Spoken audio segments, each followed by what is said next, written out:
हे दोस्तों, कैसे हैं आप। उम्मीद करता हूं आप अच्छे होंगे। मैं हूं विनोद राज। स्वागत है टिके हिंदी साहित्य चैनल में। दोस्तों, आज हम कक्षा 12 के एनसीईआरटी बुक हिंदी आरोह का चैप्टर काले मेघा पानी दे, एक निबंध है धर्मवीर भारती का, उसके प्रश्नोत्तरों को पढ़ने वाले हैं। तो चलिए देखते हैं। आज का पहला प्रश्न जो है, पाठ का नाम है काले मेघा पानी दे, धर्मवीर भारती। ठीक है, पहला प्रश्न है। क्या प्रश्न है? लोगों ने लड़कों की टोली को की मेढक मंडली नाम किस आधार पर दिया? यह टोली अपने आप को इंद्र सेना क्यों कहकर क्यों बुलाती थी? ये 2009 में प्रश्न आया भी है। गांव के कुछ लोगों को लड़कों के नंगे शरीर, उछल कूद, शोर शराबे और उनके कारण गली में होने वाले कीचड़ से चिढ़ थी। वे इसे अंधविश्वास मानते थे। इसी कारण वे इन लड़कों की टोली को मेढक मंडली कहते थे। यह टोली स्वयं को इंद्र सेना कहकर बुलाती थी। ये बच्चे इकट्ठे होकर भगवान इंद्र से वर्षा करने की गुहार लगाते थे। बच्चों का मानना था कि वे इंद्र की सेना के सैनिक हैं तथा उसी के लिए लोगों से पानी मांगते हैं ताकि इंद्र बादलों के रूप में बरसकर सबको पानी दे। ये हो गया पहला प्रश्न। दूसरा प्रश्न है, जीजी ने इंद्र सेना पर पानी फेंके जाने को किस तरह सही ठहराया? ठीक है ना, इंपॉर्टेंट प्रश्न है ये, आईएमपी। यद्यप लेखक बच्चों की टोली पर पानी फेंके जाने के विरुद्ध था, लेकिन उसकी जीजी दीदी इस बात को सही मानती। वो कहती है कि यह अंधविश्वास नहीं है। यदि हम इस सेना को पानी नहीं देंगे तो इंद्र हमें कैसे पानी देंगे, अर्थात वर्षा करेंगे। यदि परमात्मा से कुछ लेना है तो पहले उसे कुछ देना सीखो, तभी परमात्मा खुश होकर मनुष्यों की इच्छाएं पूरी करता है। इसमें एक उदाहरण भी दिया है, हालांकि अगर वो उदाहरण लिखना है तो आप लिख सकते हैं। ठीक है, कि गेहूं का एक बीज दिया जाता है, पहले वो अर्पण किया जाता है, उसके बाद उसमें बहुत सारे गेहूं निकलता है। ये उदाहरण दिया गया है। अगला प्रश्न है, पानी दे गुड़धानी दे, मेघों से पानी के साथ गुड़धानी की मांग क्यों की जा रही है? गुड़धानी गुड़ व अनाज के मिश्रण से बने खाद्य पदार्थ को कहते हैं। बच्चे मेघों से पानी के साथ साथ गुड़धानी की मांग करते हैं। पानी से प्यास बुझती है, साथ ही अच्छी वर्षा से ईख हुआ धान्य भी प्राप्त होता है। यहाँ गुड़धानी से अभिप्राय अनाज से है, अर्थात गांव की अर्थव्यवस्था कृषि पर आधारित होती है जो वर्षा पर निर्भर है। अच्छी वर्षा से अच्छी फसल होगी जिससे लोगों का पेट भरता है और चारों तरफ खुशहाली छा जाती है। ठीक है, अगला प्रश्न है, गगरी फूटी बैल पे पासा सेना के इस खेल गीत में बैलों की प्यासा रहने की बात क्यों मुखरित हुई है? ठीक है, उत्तर देखिए। इस खेल गीत में बैलों की प्यासा रहने की बात इसलिए मुखरित हुई है कि एक तो वर्षा नहीं हो रही है, दूसरे जो थोड़ा बहुत पानी गगरी घड़े में बचा था वह भी घड़े के टूटने से गिर गया। अब घड़े में भी कुछ पानी नहीं बचा, इसलिए बैल प्यासे रह गए हैं। बैल तभी खेत जोत सकते हैं जब उनकी प्यास बुझेगी। हे मां मेघा, इसलिए पानी बरसा ताकि बैलों और धरती दोनों की प्यास बुझ जाए, चारों ओर खुशी छा जाए। ये हो गया इसका उत्तर। अगला प्रश्न है, इंद्र सेना सबसे पहले गंगा मैया की जय क्यों बोलती है? नदियों की भारतीय सामाजिक सांस्कृतिक परिवेश में क्या महत्व है? इसमें दो प्रश्न शामिल है। ठीक है ना, पहला प्रश्न देखते हैं। वर्षा ना होने पर इंद्र सेना सबसे पहले गंगा मैया की जय बोलती है। इसका कारण यह है कि भारतीय जनमानस में गंगा नदी की विशेष मान सम्मान प्राप्त है। हर शुभ कार्य में गंगा जल का प्रयोग होता है, उसे मां का दर्जा मिलता है। ठीक है, ये हो गया। दूसरा प्रश्न जो इसमें है, भारत के सामाजिक और सांस्कृतिक परिवेश में नदियों का बहुत महत्व है। देश के लगभग सभी प्रमुख बड़े नगर नदियों के किनारे बसे हुए हैं। इन्हीं के किनारे सभ्यता का विकास हरिद्वार, ऋषिकेश, काशी, बनारस, आगरा आदि शहर नदियों के तट पर बसे हैं। धर्म से भी नदियों का प्रत्यक्ष संबंध है। नदियों के किनारों पर मेले लगते हैं। नदियों को मोक्षदायिनी माना जाता है। ठीक है, ये हो गया। अगला प्रश्न है, रिश्तों में हमारी भावना सत्य बट जाना विश्वासों के जंगल में सत्य की राह खोजती हमारी बुद्धि की शक्ति को कमजोर करती है। पाठ में जीजी के प्रति लेखक की भावना के संदर्भ में इस कथन के औचित्य की समीक्षा कीजिए। थोड़ा प्रश्न बड़ा होगा। लेखक का अपनी जीजी के प्रति गहरा प्यार था, वह अपनी जीजी को बहुत मानता था, दोनों में भावनात्मक संबंध बहुत गहरा था। लेखक जिस परंपरा का या अंधविश्वास का विरोध करता है, जीजी उसी का भरपूर समर्थन करती है। धीरे धीरे लेखक और उसकी जीजी के बीच की भावनात्मक शक्ति बढ़ती जाती है। लेखक का विश्वास डगमगाने लगता है। वह कहता भी है कि मेरे विश्वास का किला ढहने लगा था। उसकी जीजी लेखक की बुद्धि शक्ति को भावनात्मक रिश्तों से कमजोर कर देती है, इसलिए लेखक चाहकर भी किसी बात का विरोध नहीं कर पाता। यद्यप वह विरोध जताने का प्रयास करता है, लेकिन अंत में उसे जीजी के आगे समर्पण करना पड़ता है। ये हो गया इसका उत्तर। अब छोटे प्रश्न देखते हैं जो ज्यादातर पूछे जाते हैं। लेखक का मन कैसा है? लेखक का मन तर्कशील है। वह तर्क के आधार पर विश्वास को परखना चाहता है। वह चाहता है कि जो कुछ उसकी जीजी कहती है वह तर्क के आधार पर सिद्ध होना चाहिए। ये लेखक का मन हो गया। अगला है, क्या अंधविश्वास समाज के लिए लाभकारी है? बिल्कुल नहीं। अंधविश्वासों के कारण ही समाज की गति रुक जाती है। व्यक्ति चाहते हुए भी कुछ नहीं कर पाता।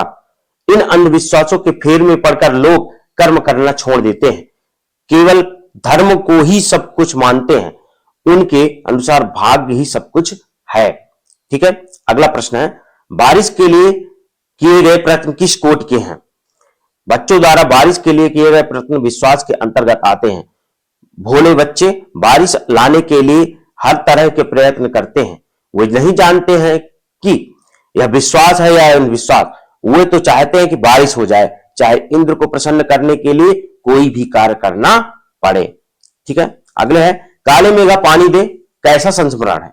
काले मेघा पानी दे एक सार्थक संस्मरण है। इसमें लेखक ने लोक प्रचलित विश्वास और विज्ञान के द्वंद्व का सुंदर चित्रण किया है। अगला प्रश्न है, दिन दिन गहराते पानी के संकट से निपटने के लिए क्या आज का युवा वर्ग काले मेघा पानी दे की इंदर सेना की तर्ज पर कोई सामूहिक आंदोलन प्रारंभ कर सकता है? अपने विचार लिखिए। उत्तर देखिए, दिन दिन गहराते पानी के संकट से निपटने के लिए आज का युवा वर्ग इंदर सेना की तरह तर्ज पर सामूहिक आंदोलन चला सकता है। युवा वर्ग जागरूक रैली निकाल सकते हैं। वे नुक्कड़ नाटकों, रेल, पोस्टरों, चर्चाओं, रेडियो व टीवी के माध्यम से पानी के संरक्षण, उसके दुरुपयोग आदि के बारे में जागृति पैदा कर सकता है। वो वृक्षारोपण करके तालाबों की खुदाई आदि के जरिए पानी के संकट को काफी हद तक दूर कर सकते हैं। अगला प्रश्न है, काले मेघा पानी दे संस्मरण विज्ञान के सत्य पर सहज प्रेम की विजय का चित्र प्रस्तुत करता है, स्पष्ट दीजिए। उत्तर देखिए, लेखक अपनी जीजी से स्नेह करता है। जीजी भी उसे बहुत चाहती है। दोनों का भावनात्मक लगाव है। लेखक जीजी के अंधविश्वास को निरर्थक मानता है, परंतु जीजी उसे अपने तर्कों से चुप करा देती है। अत्यधिक स्नेह भाव के कारण लेखक की तर्क क्षमता कमजोर होती जाती है। जीजी की भावनाएं लेखक की बुद्धि पर हावी हो जाती है। वह चाहकर जीजी के अंधविश्वासों का विरोध नहीं कर पाता। अगला प्रश्न है, धर्मवीर भारती मेढक मंडली पर पानी डालना क्यों व्यर्थ मानते हैं? उत्तर होगा, लेखक मेढक मंडली पर पानी डालना व्यर्थ मानते थे क्योंकि इस समय पानी की भारी कमी है। लोगों ने कठिनता से पानी के लिए बाल्टी भर पानी इकट्ठा कर रखा है। उसे इस मेढक मंडली पर फेंकना पानी की घोर बर्बादी है। इससे देश व समाज की क्षति होती है। वह पानी को इस तरह फेंकने के सिवाय अंधविश्वास को कुछ नहीं मानता। ठीक है। अगला है, काले मेघा पानी दे के आधार पर लिखिए कि आज कैसी स्थितियों के कारण लेखक को कहना पड़ा, आखिर कब बदलेगी यह स्थिति। उत्तर देखिए, लेखक ने इस निबंध में सूखे के दिनों में अंधविश्वास के नाम पर पानी की बर्बादी पर ताजा कड़ा एतराज जताया है। वह समाज के दोहरे आचरण पर भी व्यंग करता है। आज समाज के हर क्षेत्र में सिर्फ मांग है, त्याग का कहीं नामो निशान नहीं। कोई भी अपने कर्तव्य की बात नहीं करता। सभी भ्रष्टाचार की पोल खोकर आनंद लेते हैं, दूसरों के काले कारनामों पर चटखारे लेते नजर आते हैं, परंतु स्वयं भी भ्रष्टाचार का अंग बन जाते रहे हैं। इसके कारण समाज में समृद्धि नहीं आती, वर्ग विशेष ही फायदा उठाता है। इन स्थितियों के कारण लेखक को कहना पड़ा, आखिर कब बदलेगी यह स्थिति। उत्तर देखिए 9वां, मेढक मंडली पर पानी डालने को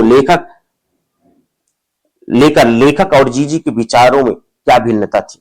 मेढक मंडली पर पानी डालने को लेखक और जीजी के विचारों में अत्यधिक भिन्नता है। लेखक आर्य समाजी विचारधारा से प्रभावित है। इंदर सेना वर्षा की स्थिति में निरर्थक उछल कूद करती थी, उन पर पानी फेंकना मूर्खता है कहा है। जीजी मेढक पानी पर पानी फेंकने को उचित मानती है। वह कहती है कि किसी से कुछ पाने के लिए पहले कुछ चढ़ाना पड़ता है। यह पानी का अर्घ्य है, पहले त्याग करने से ही फल मिलता है। वह गेहूं की फसल पाने के लिए अच्छे बीजों को खेत में डालने का तर्क देकर अपनी बात को ठीक बताती है। अगला देखते हैं, गगरी फूटी बैल पिपासा कथन भारतीय जनजीवन पर स्वतंत्रता के इतने वर्ष बाद कितना उपयुक्त ठहरता है। काले मेघा पानी के दे के आधार पर स्पष्ट कीजिए। गगरी फूटी बैल पिपासा कथन आज के समय में पूर्णतः सही नहीं है। आजादी के बाद देश में बड़े बड़े बांधों में पानी इकट्ठा करके नहरों के माध्यम से खेतों तक पहुंचाया जाता है। आज किसान केवल वर्षा पर आश्रित नहीं है। खेती जब अब वर्ण का जुआ नहीं है। आज किसान के पास ट्यूबवेल, कुएं, नहरें आदि हैं। इसके अलावा सूखा पड़ने पर सरकार द्वारा भारी आर्थिक मदद की जाती है। नई तकनीक, नए बीजों से कम पानी में अच्छी फसल उत्पन्न होती है। आज के किसान की दशा बिल्कुल बदल गई है। अगला प्रश्न देखते हैं,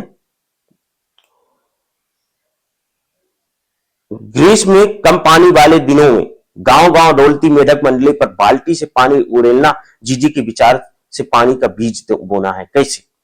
जीजी का मानना है कि गर्मी के कम पानी वाले दिनों में गांव गांव डोलती मेढक मंडली पर एक बाल्टी पानी उड़ेलना पानी की बीज बोना है। यदि कुछ पाना है तो पहले त्याग करना होगा। ऋषियों और मुनियों ने त्याग को, ये लाइन बहुत इंपॉर्टेंट है, ऋषियों और मुनियों ने त्याग और दान की महिमा गाई है।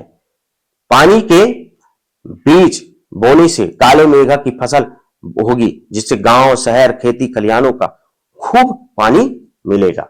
ये हो गया।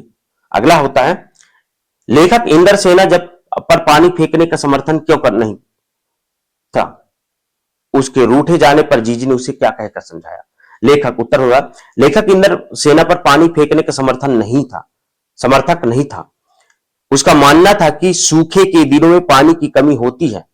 इस तरह मेहनत से इकट्ठा किया गया पानी अंधविश्वास के नाम पर इंदर सेना पर फेंका जाना गलत है। जीजी फिर भी यह कार्य करती है तो वह नाराज हो जाता है। जीजी उसे कहती है कि बादलों में वर्षा लेने के लिए इंदर सेना लोगों से जल का दान कराती है। यह फसल बोने के समान है। इसके बाद भी भगवान इंद्र वर्षा करते हैं। ठीक है, तो ये रहा काले मेघा पानी दे के प्रश्न उत्तर। उम्मीद करता हूं ये वीडियो आपको अच्छी लगी होगी। यदि अच्छी लगी हो तो लाइक जरूर करिएगा और अपने दोस्तों तक शेयर जरूर करें। मिलते हैं नेक्स्ट वीडियो में, तब तक अपना ख्याल रखें। धन्यवाद।